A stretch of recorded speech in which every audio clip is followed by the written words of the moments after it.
கிறிஸ்துவுக்குள் பிரியமானவர்களே, இந்த லெந்து காலத்திலே இப்படிப்பட்டதான ஒரு சந்திப்பின் நேரத்தை ஆண்டவர் நம்முடைய திருச்சபையின் பிள்ளைகளுக்கு கிருபையாக கொடுத்திருக்கிறார்.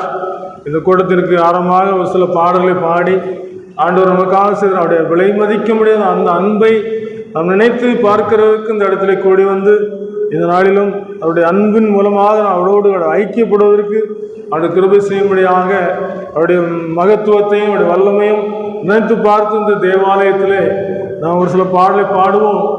கன்வென்ஷன் கீதங்கள் 14 முதலாவது நாம் பாடுவோம். சேனை அதிபன் நம் கர்த்தருக்கே செலுத்துவோம் கனமும் மகிமையுமே என்ற பாடலை நாம் பாடுவோம். கன்வென்ஷன் கீதங்கள் 14. சேனை அதிபன் கர்த்தருக்கே செலுத்துவோம் கனமும் மகிமையுமே அற்புதமே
சேர்க்கும் வரை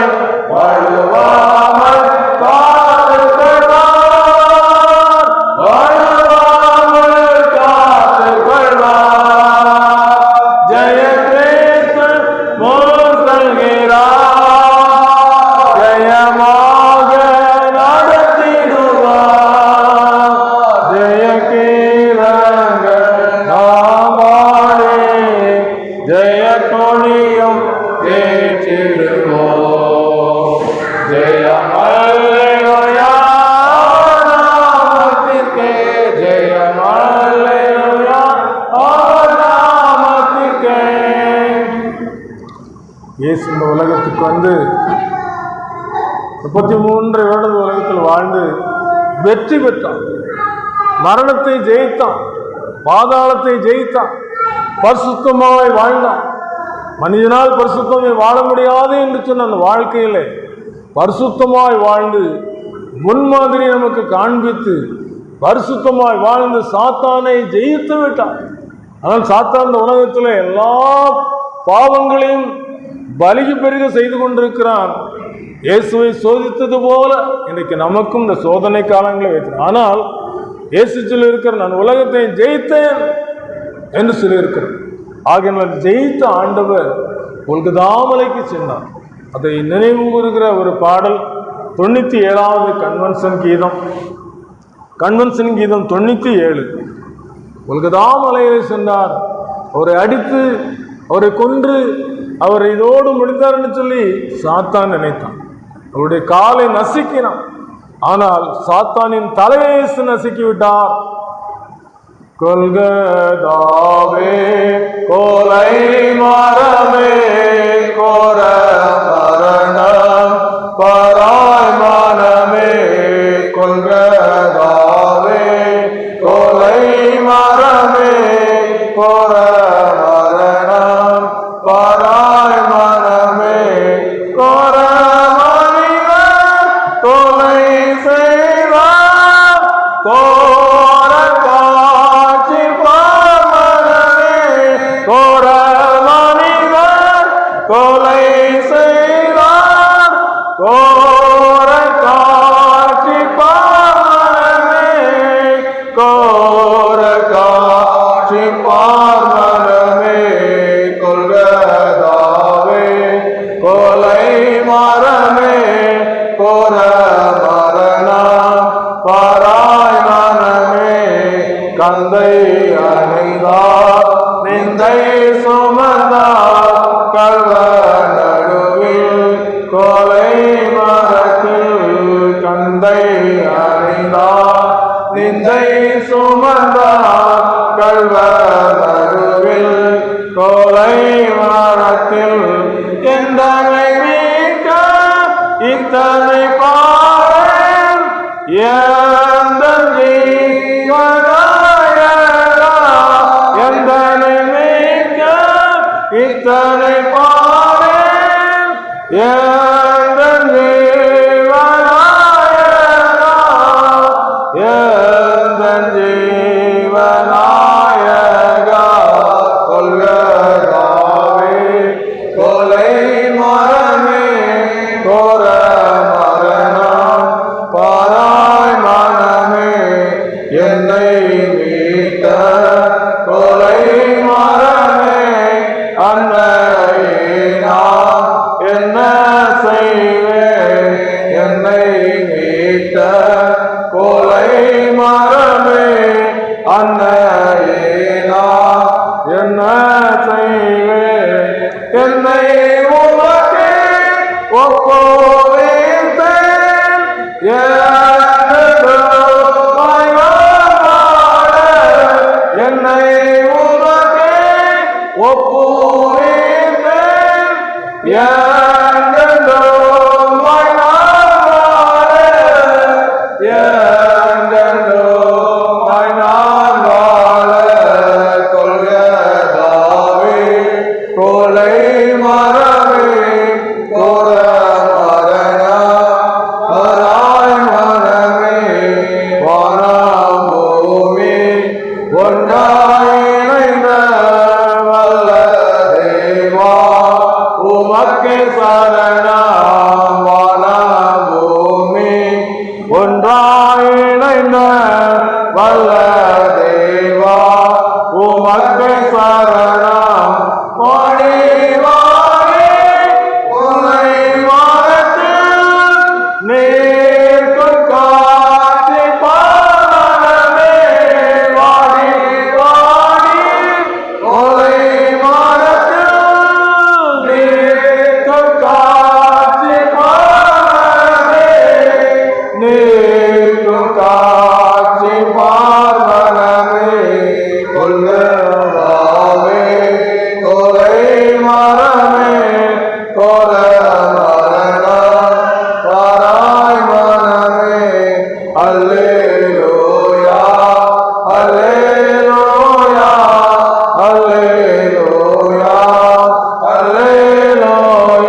பாடுகளை பட்டு ரட்சிப்பை சம்பாதித்து வைத்திருக்கிறார்.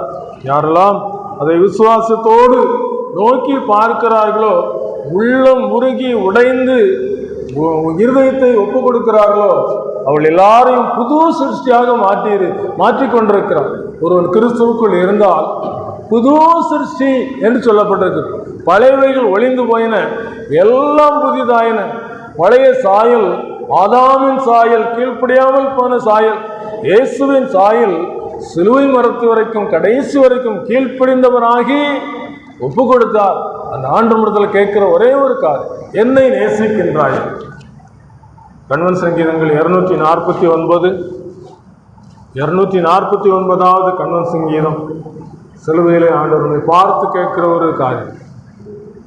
உலகத்தை படைத்த ஆண்டவர் தலை சாய்க்க இடமில்லாம் கொல்கதாமலையிலே சிலுவையிலே தொங்கி நமக்காக ஜீவனை கொடுத்தார். நாம் அடிக்கப்பட வேண்டிய இடத்துல நமக்கு பதிலாய் அவர் ஒப்பு கொடுத்தார். இந்த உலகத்தின் பாவத்தை சுமந்து தீர்க்கிற தேவாட்டுக்கு, சுமந்து தீர்க்க முடியாத நமக்கு சுமந்து தீர்த்தார். என்னை நேசிக்கின்றாயா, என்னை நேசிக்கின்றாயா, கல்வாரி காட்சியை கண்ட பின்னும் நேசியாமல் இருப்பாயா, கல்வாரி காட்சியை கண்ட பின்னும் நேசியாமல் இருப்பாயா, பாவத்தே அகோரத்தை பார், பாதகத்தின் முடிவினை பார், பாவத்தின் அகோரத்தை பார், பாதகத்தின் முடிவினை பார், பரிகாசத்தினமாய் சிலுவையிலே பலியானை பாவி உனக்காய், பரிகாசத்தினமாய் சிலுவையிலே பலியானை பாவி உனக்காய். என்னை நேசிக்கின்றாயா, என்னை நேசிக்கின்றாயா,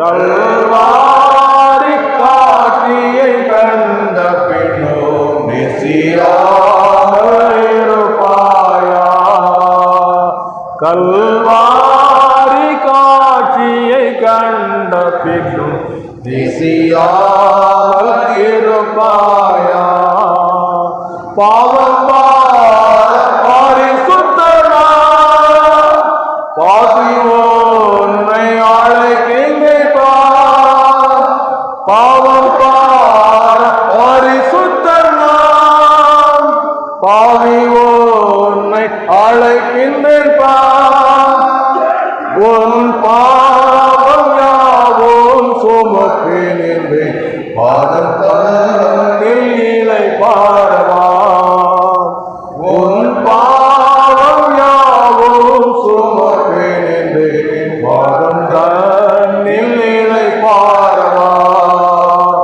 என்னை நேசிக்கின்றாயா, என்னை நேசிக்கின்றாயா,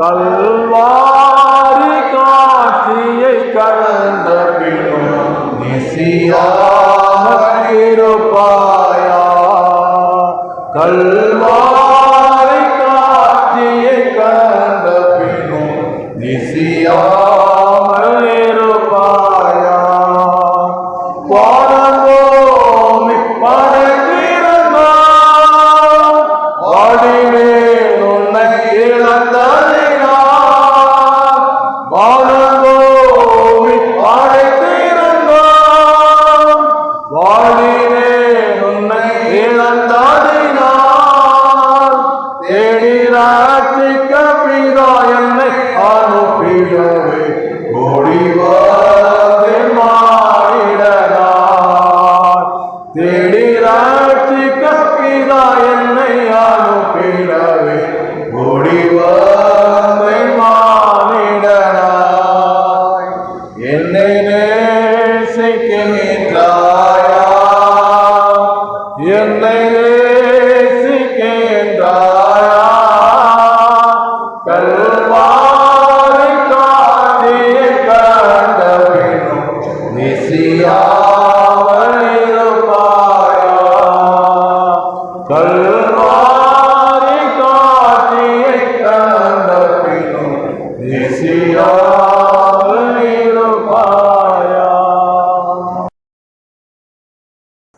இந்த சத்தியநகரம் சுயரூப ஜெபக்குழுவின் ஊழியத்தை மீண்டுமாக உங்கள் திருச்சபையிலே நிறைவேற்றும்படியாக ஆண்டு கொடுத்த கிருபைகளுக்காக ஆண்டவரை துதிக்கிறோம், ஸ்தோத்தரிக்கிறோம். இந்த நாளில் உங்கள் எல்லாரையும் நினைத்து ஜெபித்து கடந்து வந்திருக்கிறோம்.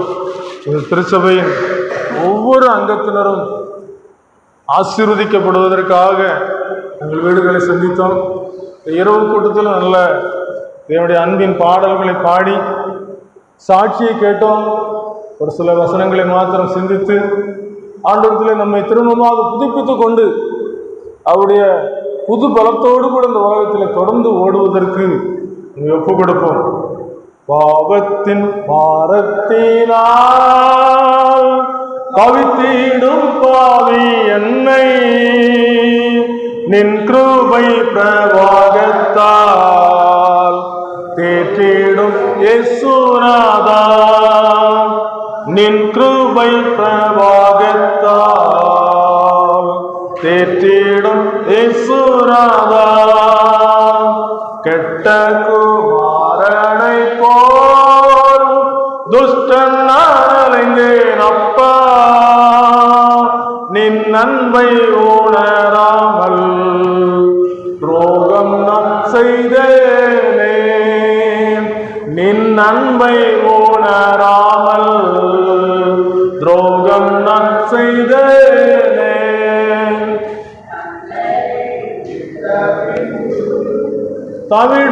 தவிடுகாரமோ தந்தையை விட்ட பின்பு, தவிடுகாரமோ மனங்கு சிந்து நொந்தேன் கண்ணீரை துடைத்திடுமே, மனங்கு சிந்து நொந்தேன் கண்ணீரை துடைத்திடுமே. ஆண்டவராய் இயேசு கிறிஸ்து இந்த உலகத்தில் யாரெல்லாம் கெட்டு போகிறார்களோ அவர்களுக்கு சந்தர்ப்பங்களை, ஒரு தவணையின் காலங்களை கொடுத்து அவர்களை மீட்பதற்கு என்னென்ன காரியங்கள்லாம் செய்ய வேண்டுமோ அதெல்லாம் செய்கிறார். ஒரு நாள் ஒரு நல்ல ஒரு பெரிய ஊழியக்காரர் ஊழியத்தை முடித்துவிட்டு ஓய்வெடுக்க வந்திருக்கும் போது ஆண்டவர் சொல்லுகிறார், உனக்கு எதிரே இருக்கிற அறை கதவை தட்டு, அங்கே ஒருத்தருக்கு ஆண்டவருடைய அன்பின் சுவிசேஷத்தை சொல்ல வேண்டும் என்று சொல்லி ஆவியானவர் அந்த ஊழியக்காரரோடு கூட பேசுகிற சத்தம் கேட்கிறது.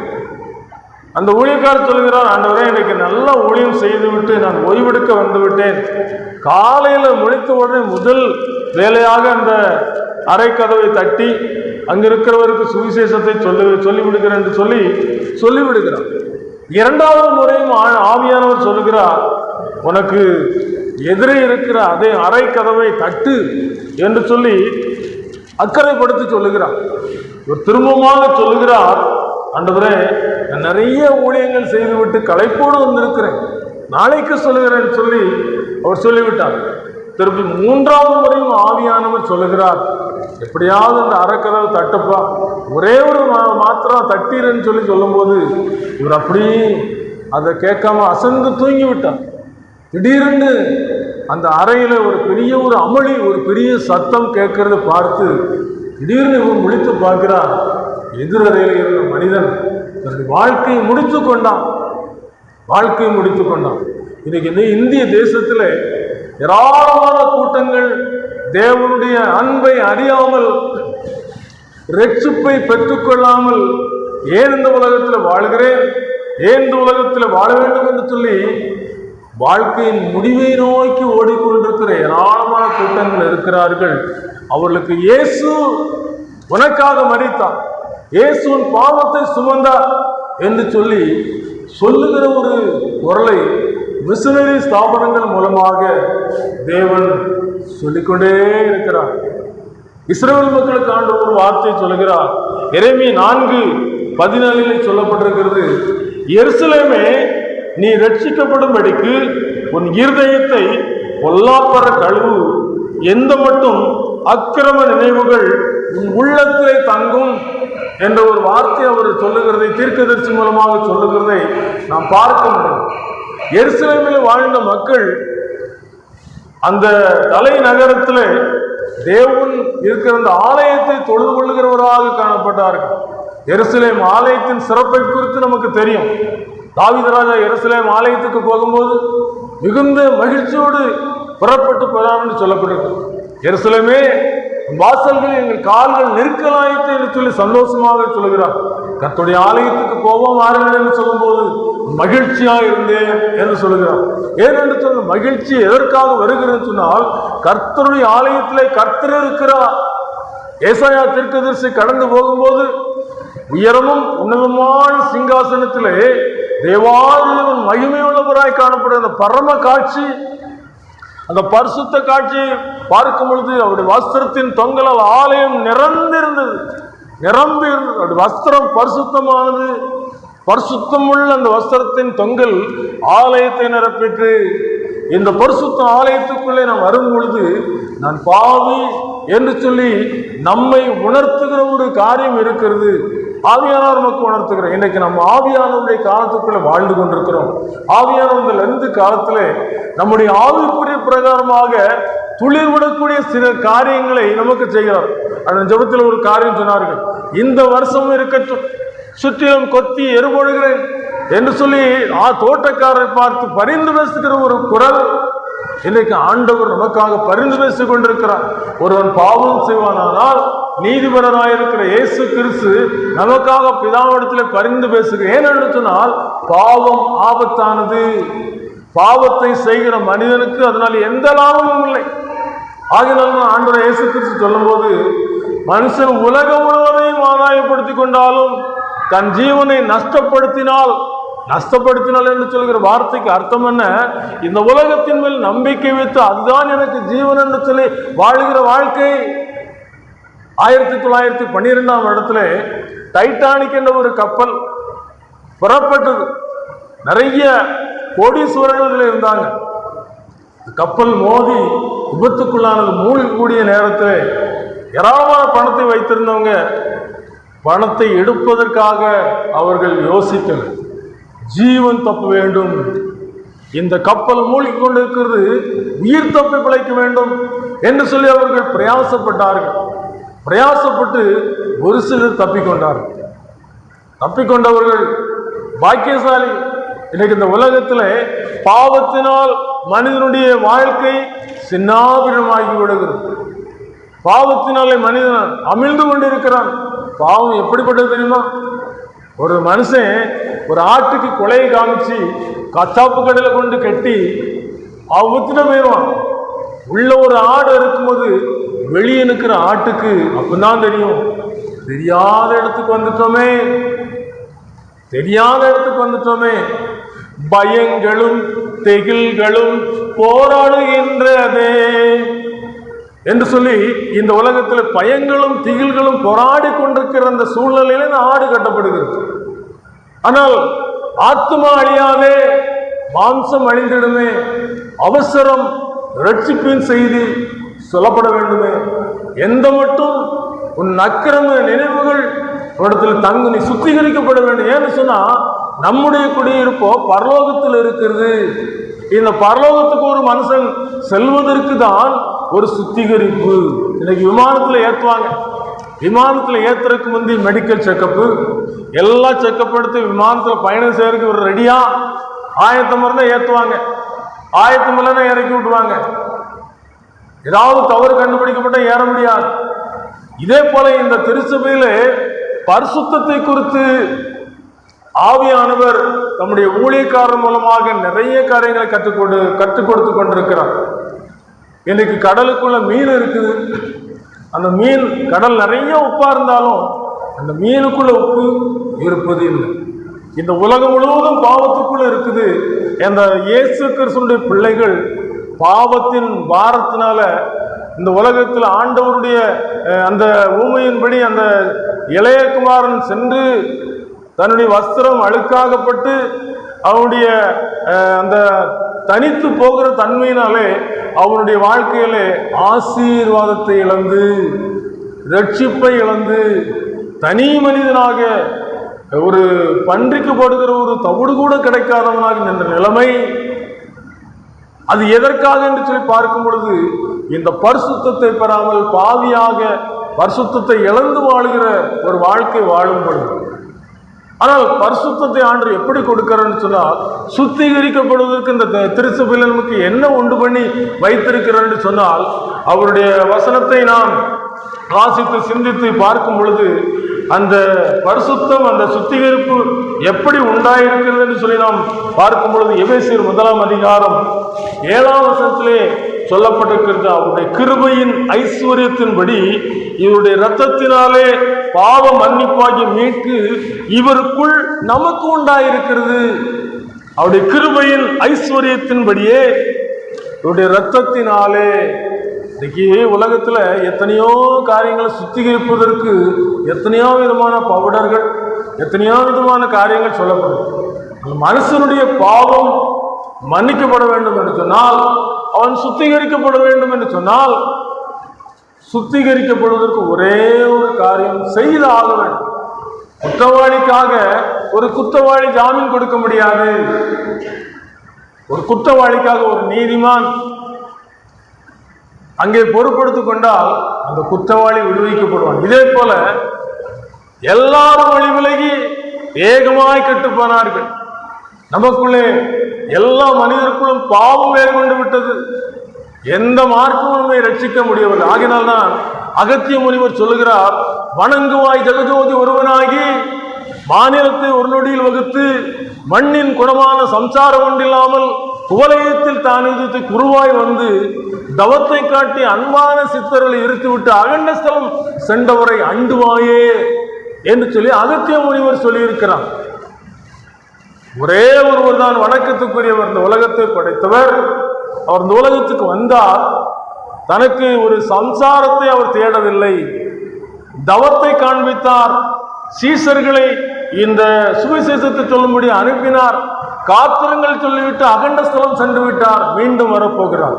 அவர் வரும் பொழுது யாரெல்லாம் பரிசுத்தமாக்கப்பட்டிருக்கிறார்களோ, சுத்திகரிக்கப்பட்டிருக்கிறார்களோ அவர்களெல்லாரும் பறந்து செல்ல போகிறார்கள். மேகங்கள் நடுவே வாழி பிறக்கும், பூதங்கள் பூதங்கள் கடந்து வரும், தூதர்கள் கூட்டங்கள் சூழ்ந்து நிற்கும். பறந்திடுவேன் நான், பறந்திடுவேன், பறந்திடுவேன் நான், பறந்திடுவேன். மேகங்கள் நடுவே வாழி பிறக்கும், தூதங்கள் பூதங்கள் சூழ்ந்து நிற்கும், தூதர்கள் கூட்டங்கள் சூழ்ந்து நிற்கும். பறந்திடுவேன் நான், பறந்திடுவேன், பறந்திடுவேன் நான், பறந்திடுவேன். ஒரு இம்மை பொழுதுலே வேதம் ஒரு நாளும் பொய் கிடையாது. வானமும் பூமியும் ஒளிந்து போனாலும் என்னுடைய வார்த்தைகள் ஒரு காலம் ஒளிந்து போவது இல்லை என்று சொல்லியிருக்கிறார். இயேசு கிறிஸ்து 2000 ஆண்டுகளுக்கு முன்னதாக வந்து மனுக்குலத்தை சுத்திகரிப்பதற்காக தம்முடைய பரிசுத்த இரத்தத்தை சிந்தினார். ஏனென்று சொன்னால், நியாயப்பிரமாணத்தின்படி கொஞ்சம் குறைய இரத்தம் சுத்திகரிக்கும். மனிதனுடைய பாவத்தை நியாயப்பிரமாணத்தின் காலத்திலே பலிபடத்திலே இந்த ஆத்மாவை சுத்திகரிப்பதற்கு ரத்தம் சிந்துதல் நியமிக்கப்பட்டிருக்கிறது. இந்த புதிய ஏற்பாட்டு காலத்திலே இயேசு கிறிஸ்து ஒரே தரம் சிலுவையிலே ஒப்பு கொடுக்கப்பட்டார், ஒரே தரம் பலியிடப்பட்டார். அவர் பலியிடப்பட்டு தம்முடைய பிதாவை நோக்கி செய்த அந்த வேண்டுதலின் நிமித்தம் மனுமக்களுக்கு பாவ மன்னிப்பாகி மீட்பு உண்டாயிருக்கிறது. அவருக்குள் நமக்கு உண்டாயிருக்கிறது. இன்னொரு வசனத்தை வாசிக்கும் பொழுது அதில் தெளிவாக சொல்லப்பட்டிருக்கிறது. கொலோசையர் 2 அதிகாரம் 14-15 சொல்லப்பட்டிருக்கிறது. நமக்கு எதிரடையாகவும் கட்டளைகளாக நமக்கு விரோதமாக இருந்த கையெழுத்தை குலைத்து அதை நடுவிலராதபடிக்கு எடுத்து சிலுவையின் மேல் ஆணி அடித்து துரைத்தனங்களையும் அதிகாரங்களையும் உறிந்து கொண்டு வெளியரங்கமான கோலமாக்கி அவைகளின் மேல் சிலுவையிலே வெற்றி சிறந்தார். வெற்றி சிறந்து விட்டார். உலகத்தில் தோற்று போன மனுக்குலத்துக்கு வெற்றி, மரணத்தின் மேல் வெற்றி, சிலுவையிலே பாடுபட்டார். நாம செய்ய வேண்டியது சுத்திகரிக்கப்படும்படி அவருடைய இரத்தத்தினாலே கழுவப்பட வேண்டும். அவருடைய இரத்தம் சிலுவையில் நமக்காக சிந்தப்பட்டிருக்கிறது. இன்னைக்கு உறவினர்களை யாராவது அடிபட்டு காயப்பட்டு கிடந்தா விசாரிப்போம், எப்படி வெடிபட்டுச்சுன்னு கேட்போம்.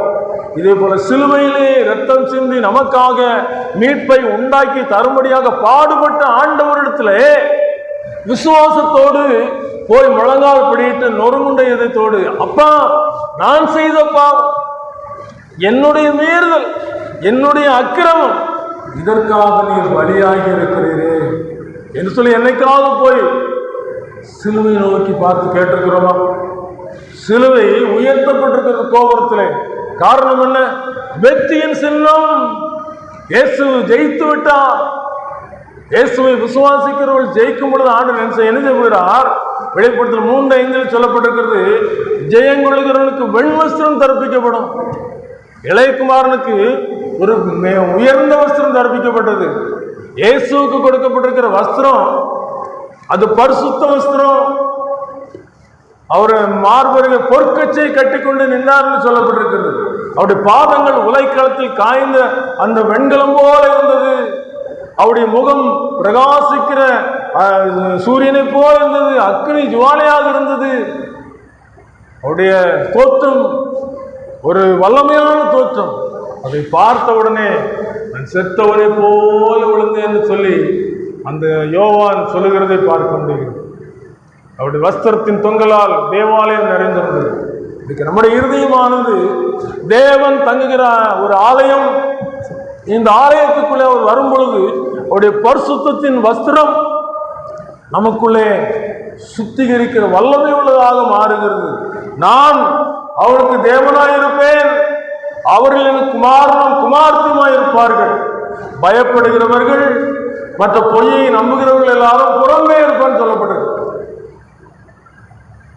மத்தேயு 22 சொல்லப்பட்டிருக்குது, சிநேகிதனே கல்யாண வஸ்திரம் தரித்திராதவனை எப்படி உள்ள வந்தா? எல்லாரும் கல்யாண வஸ்திரம் தரித்து வந்திருப்பாங்க, இது மாத்திரம் கல்யாண வஸ்திரம் தரித்திராம வரும்போது கேட்கிறார், சிநேகிதனே சொல்லி கேட்கிறார். கேட்டு சொல்றாரு, இவனை கையங்காலம் கட்டி புறமான இவனுக்குள்ள போடுங்கன்னு சொல்றாரு. காரணம் என்ன? பரலோகத்துல பரிசுத்தம் இல்லாம ஒருத்தர் என்ன செய்ய முடியாது, போக முடியாது. அதிசயமான ஒளிமய நாடாம் நேசரின் நாடாம், வாஞ்சிக்கும் நாடாம், என் நேசரின் நாடாம், நான் வாஞ்சிக்கும் நாடாம். பாவம் இல்லாத நாடு, ஒரு தாகமும் காணாது. பாவம் இல்லாத நாடு, ஒரு தாகமும் காணாது. நித்திய மகிழ்ச்சி ஓயான கீதம் உன்னதத்தில் சொன்னா அல்லேலூயா. அதிசயமான ஒளிமய நாடாம் நேசரின் நாடாம், நாம் வாஞ்சிக்கும் நாடாம், என் நேசரின் நாடாம், நாம் வாஞ்சிக்கும் நாடாம். இயேசுவின் இரத்தத்தினால் கழுவப்பட்டு சுத்திகரிக்கப்பட்டவர்கள் கரைதிரை ஒன்றுமில்லாமல் மாசற்றதும் பிழைத்ததுமான ஒரு சுத்திகரிக்கப்பட்ட ஒரு மணவாட்டியை அலங்கரிக்கப்பட்டு மணவாளம் வரும் சத்தம் ஊருக்கு வழி கேட்கும்போது எங்க மணவாட்டி வீட்டாருன்னு சொல்றாங்க, ஆயத்தப்படுறாங்க. மணவாளம் வர போறாரு, சத்தம் கேட்குது, இன்னைக்கு வெடி சத்தம் கேட்குது. இதே போல இன்றைக்கு மணவாளனா இயேசு மத்திய ஆகாயத்தில் எடுத்துக்கொள்ளப்படுவதற்கு வரப்போகிறார். உலகத்தினுடைய நிகழ்வுகளை பார்க்கும் பொழுது அது வெளிப்படுகிறது. ஆவியும் மணவாட்டியும் வா என்கிறார்கள், கேட்கிறவன் வா என்பானாக. நமக்குள்ள ஆயத்தம் இருக்கிறான். இந்த உலகத்தின் காரியங்கள் ஏதாவது இழுக்குதோ, அந்த கப்பலுக்குள்ள இருந்தவங்க எதையுமே எடுக்க விரும்பல. கோடிக்கணக்கான பணத்தை வச்சிருந்தாங்க, தங்கத்தை வச்சிருந்தாங்க, எதையுமே எடுக்க விரும்பல. உயிர் தப்புனா போதும், ஜீவன் தப்புனா போதும். ஒரு வாலிப பையன் ஆலயத்தில் பிரசங்கம் பண்ணி கொண்டு பிரசங்கியாட்டு போய் என்ன செஞ்சான்னா, அவங்க ஆலயத்தில் பேசிக்கிட்டு இருந்தான். பிரசங்கம் பண்ணும்போது பிரசங்கியா சொன்னாரு, கொஞ்சம் அமைதியா இருக்கு, சீக்கிரத்தில் முடிச்சிடறேன். வெளியே எழும்பி போயிட்டான், வேகமா போயிட்டான். பிரசங்கியா இருந்த வெளியே தான் ஒருவர் நின்றுக்கிட்டான். எங்க ஊரு, எங்க சர்ச்சு, நான் பேசினா ஏன் இஷ்டம், நீங்க எப்படி கேட்கலன்னு கேட்டான். கேட்டு போயிட்டான். கொஞ்ச காலத்துல வாழ்க்கை தடம் புரண்டது. பரிசுத்தத்தை இழந்தான். தேவனை விட்டு தூரமாய் போய்விட்டான். வாழ்க்கை தாறுமாறாக போனது. துன்மார்க்கமான வழி, ஆண்டவரை தேடுற வழிக்கு வரல. துன்மார்க்கருடைய வழியோ வழியும் என்று சொல்லப்பட்டிருக்கு. முடிக்க விரும்புகிறேன். ஆண்டவரை ஏற்றுக்கொண்ட வாலிப தங்கச்சி ஆண்டவருடைய ராஜ்யத்துக்கு ஆயத்தமா இருந்தாங்க. சரீரத்தில் பலவீனம் வந்தாலும் கால் மாட்டிலையும் கலக்கு மாட்டிலையும் தேவதூர்ல இருந்திருக்காங்க. வாழப்போகிறன்னு சொல்லி சந்தோஷமா வாழ்க்கை ஒப்பு கொடுத்தாங்க. இன்னைக்கு நாம் அப்படிப்பட்ட ஒரு ஆயத்தத்துக்குள்ள வரணும்னு சொன்னா சிலுவை நோக்கி பார்க்க வேண்டும். சிலுவையில இயேசு என்ன கோலத்திலே தொங்குகிறார் என்று சொன்னால், ஒரு பாவியும் புறம்பே தள்ள மாட்டேன். எந்த பாவி வந்தாலும் புறம்பே தள்ள மாட்டேன். எல்லோரையும் நேசிக்கிற அன்புள்ள ஆண்டவர், எல்லாரையும் ஏற்றுக்கொள்ளுகிற அன்புள்ள ஆண்டவர். நாங்கெல்லாம் எங்க வாழ்க்கையில அதைத்தான் செய்தோம். சிலுவையை நோக்கி பார்த்தோம், கண்ணீர் விட்டு அழுதோம். ஆண்டவரே, நான் அடிக்கப்பட வேண்டிய இடம் நீர் அடிக்கப்பட்டு, நான் தான் பாவம் செஞ்சேன், நான் தான் குற்றம் செஞ்சிருக்கேன், நான் தான் பாதாளத்துக்குள் தள்ளப்பட வேண்டும். நீர் எனக்காக தங்கி இருக்கிறேன், என்னை ஏற்றுக்கொண்டிருக்கிறீரப்பா என்று சொல்லி கண்ணீர் விட்டு பாவத்தை அறிக்கை செய்யும் பொழுது பாவ சுமை நீங்கி விட்டது.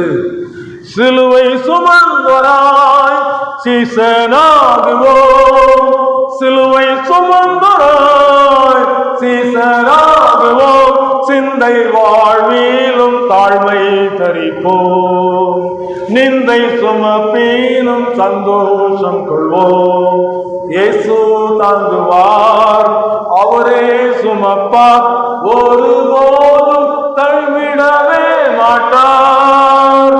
இயேசு தாங்குவார், அவரே சுமப்பார், ஒருபோதும் கைவிடவே மாட்டார். அல்லேலூயா, அல்லேலூயா, அல்லேலூயா, அல்லேலூயா. பரலோகத்துல வெண் வஸ்திரம் தரித்து கொண்டு எல்லாரும் தேவனுக்கு மகிமை உண்டாவதாக என்று சொல்லி பாடிக்கொண்டிருப்பாங்க. ரத்தத்தினால் மீட்கப்பட்டவங்க என்ன சொல்றாங்க தெரியுமா? நாங்கள் ஜாதிகளாக இருந்தோம், பாசைக்காரராக இருந்தோம், இரத்தத்தினால் எங்களை மீட்டுக் கொண்டீர், எங்களை ராஜாக்களும் ஆசாரியரும் ஆக்கினீர், பரலோகத்தில் எங்களை கொண்டு வந்து சேர்த்தீர். சொன்னால் ஒரு மனுஷன் பாதாளத்துக்குள்ள கடந்து, இயேசுவே எனக்கு இந்த பாதாளம் வேண்டாம், பரலோகத்துக்கு என்னைய கூட்டு போகணும்னு சொல்லி கத்துன்னு கத்திட்டு அடக்கம் பாதாளத்துக்குள்ள. அவன் கிறிஸ்தவனாக இருந்து திருச்சபையில் இருந்து ரட்சிக்கப்படாமல் மரித்து போனவன். ஆண்டவர் இரக்கம் காண்பிக்கும்படியாக பரலோகத்தை காமிக்கிறதுக்காக அதை கூட்டு கொண்டு விடுங்கப்பான்னு சொல்லியாச்சு. தேவனை கொண்டு விட்டாங்க. விட்டாச்சுன்னா அவன் பார்க்கிறான் மகாபரிசுத்தமான ஒரு பரலோகம். உன் பாதாளத்துல அக்னி முழு சாகாமலும் வெந்து கொண்டிருந்த மனிதனுடைய வாழ்க்கையில ஒரு பெரிய ஒரு நல்ல ஒரு குளிர்ச்சியான ஒரு நல்ல ஒரு கால சூழ்நிலை இருக்கிற ஒரு பரலோகத்துக்குள்ள கொண்டு வந்து விடப்பட்டு விட்டான். சந்தோஷப்பட்டான். எவ்வளவு அருமையா இருக்கு. அந்த பாடுகிற பாடல்கள் கேட்டா மிகுந்த ஆனந்தமா இருக்கு. கர்த்தரால் மீட்கப்பட்டவர்கள் ஆனந்த களிப்புடன் பாடி சீயோனுக்கு வருவார்கள் நித்திய மகிழ்ச்சி, நித்திய ஜீவன் ஆகிய சத்தத்தை உங்க மத்தியில் ஆவியானவர் சொல்லுகிறார். மகனே மகளே உன் இதயத்தை தாராயோ, இப்போ தாராயோ, இப்போ தாராயோ, அங்கங்கள் துளைக்க சங்கூருதி சூரக்க பொங்கி கூருசில் மாறிதே, அங்கங்கள் துளைக்க செங்கூருதி சூரக்க பொங்கி கூருசில் மாறிதேன், ஒரு பங்கம் அனைத்தும் போக்கி தங்க அரண்மனையில் சிங்காசனத்தில் அமர்த்த. இந்த சத்தம் எதுக்கு தெரியுமா? உனக்காக நான் கைகளையும் கால்களையும் ஆணிகள் கடாவப்பட்டு ஒப்பு கொடுத்து சிலுவையில் பாடுபட்டதுக்குரிய முக்கியத்துவம் என்ன தெரியுமா?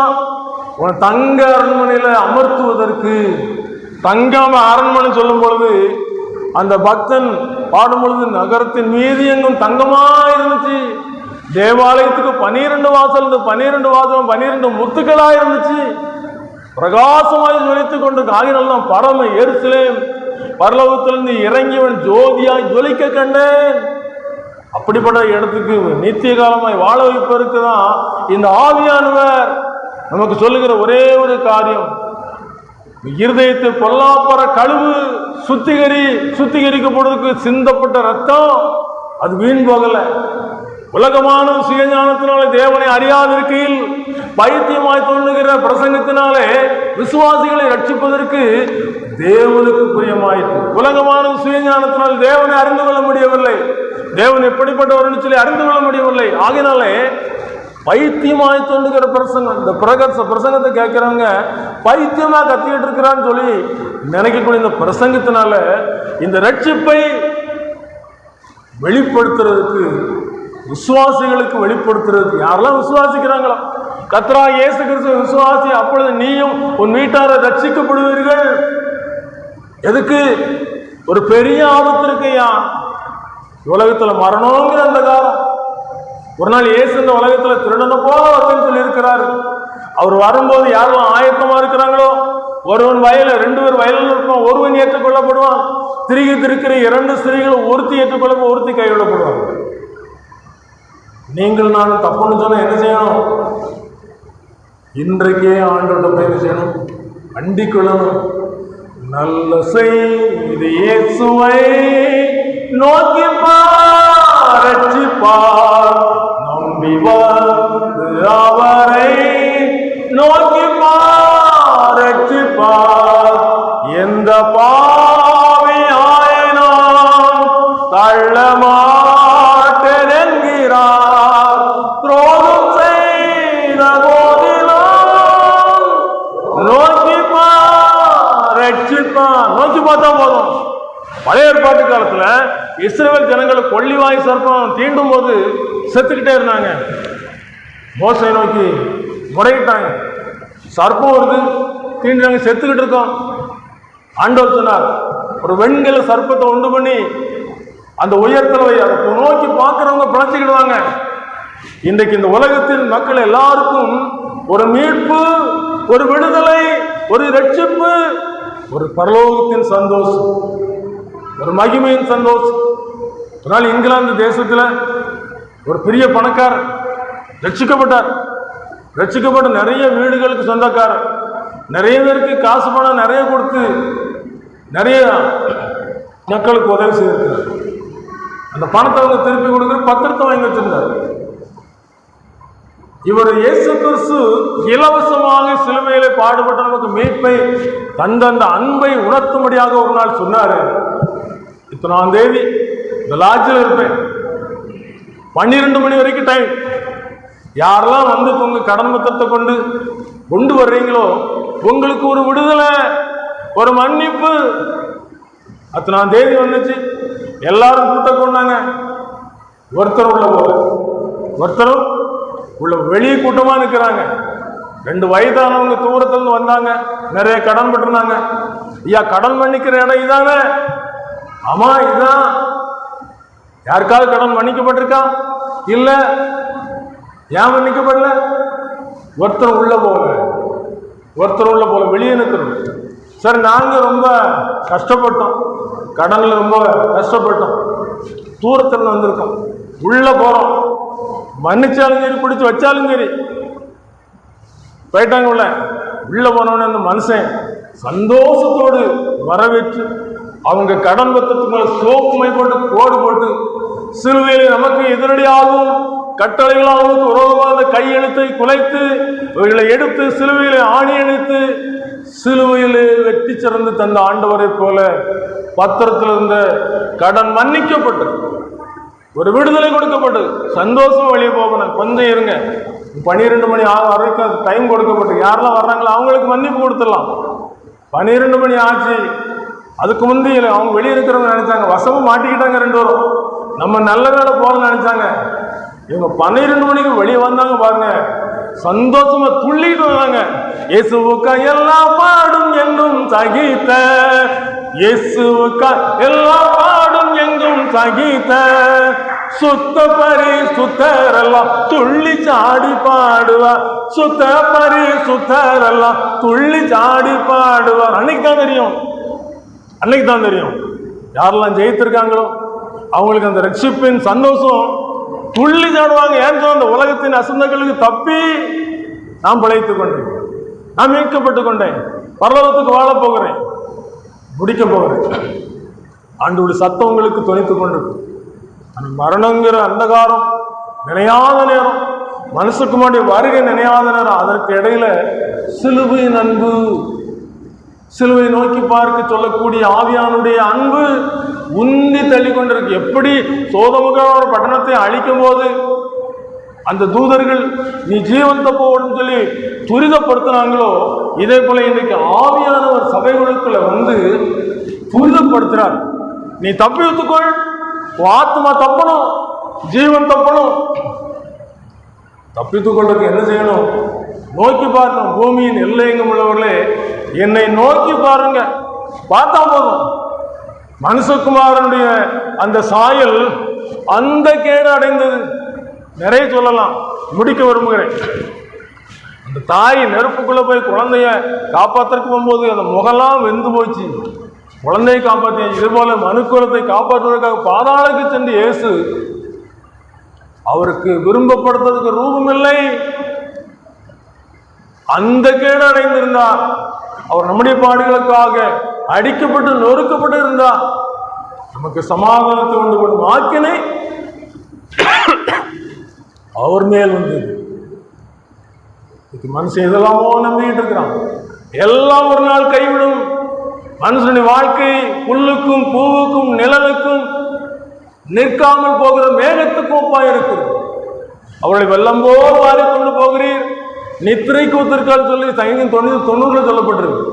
அது மட்டுமல்ல, வேஷமாகவே மனுஷன் தெரிகிறான், விருதாவாகவே ஆஸ்தியை சேர்க்கிறது. யாரை வாரிக்கொள்வான்னு சொல்லி அறியான் என்று சொல்லப்பட்டிருக்குது.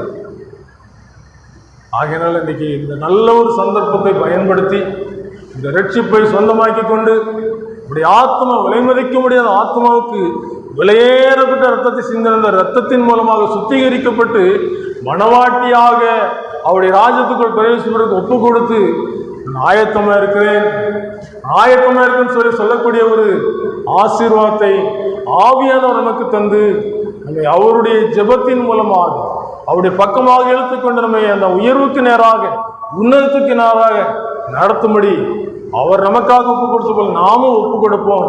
இந்த ஆசீர்வாதத்தை சொந்தமாக்கிக் கொள்வோம். கண்களை மூடி ஜெபிப்போம். இயேசுவண்டை வந்திடுவாய், பாவங்கள் நீங்கி ரட்சிப்படைந்திடாமே,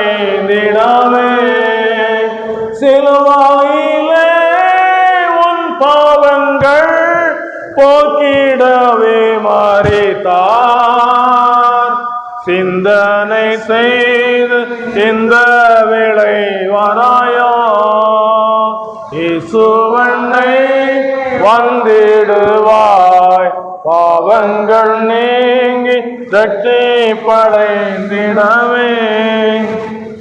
மகா இரக்கமுள்ள அன்பின் ஆண்டவரே, தகப்பனே, இந்த நேரத்திலே ஆண்டவரே கர்த்தாவே, ரட்சிப்பை குறித்தும் மீட்பை குறித்தும் இலவசமாய் எங்களுக்கு சம்பாதித்த ஆண்டவரே, இந்த ரட்சிப்பின் சந்தோஷத்தையும் இந்த உலகத்தில் உள்ள அனைவரும் அனுபவிக்க வேண்டும் என்று சொல்லி தகப்பனே, உலகத்தில் இறங்கி வந்து மனுஷனாய் பிறந்து தகப்பனே, சிறுவையிலேயே நாங்கள் செய்த பாவங்களுக்காகவும் அக்கிரமங்களும் அடிக்கப்பட்டு குட்டப்பட்டு கதாவே மறித்து 3ஆம் நாள் உயிரோடு இருக்கிற எங்கள் அன்பின் நேசரே, இந்த ரட்சிப்பை நாங்கள் அனைவரும் பெற்றுக்கொள்ள வேண்டும் என்ற நோக்கத்தினே கதாவை இந்த நேரத்தை தகப்பனே, இந்த சபையை அனைவரும் பெற்றுக்கொள்ள வேண்டும், இந்த ஊரார் அனைவரும் பெற்றுக்கொள்ள வேண்டும் சொல்லி அன்றவரை கதாவே எங்களுக்காக இந்த நேரத்தை எங்களோட கூட பேசிக்க தகப்பனே, இந்த அன்பின் செய்தியை ரட்சிப்பின் செய்தியை இலவசமாய் பெற்றுக்கொள்வதற்கு ஆண்டவரே கர்த்தாவே நீ கிருபை பாராட்ட ஜெபிக்கிற தகப்பனே, இந்த நேரத்தில் ஆண்டவரே இந்த சத்தத்துக்கு செவி கொடுத்து கர்த்தாவே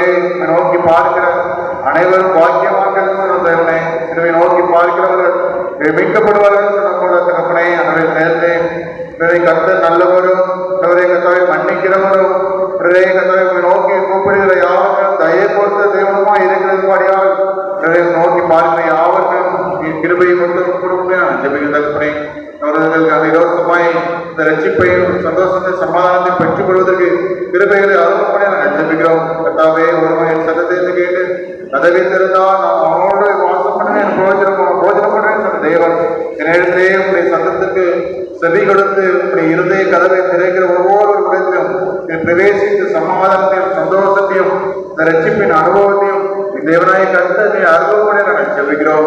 அவரை திருச்சபையால் செய்கிற கையின் பிரயாசங்கள் எல்லாவற்றையும் ஆசீர்வதிங்க. படிக்கிற பிள்ளைகள் நல்ல விஷயம் ஞானத்தை கொடுங்க.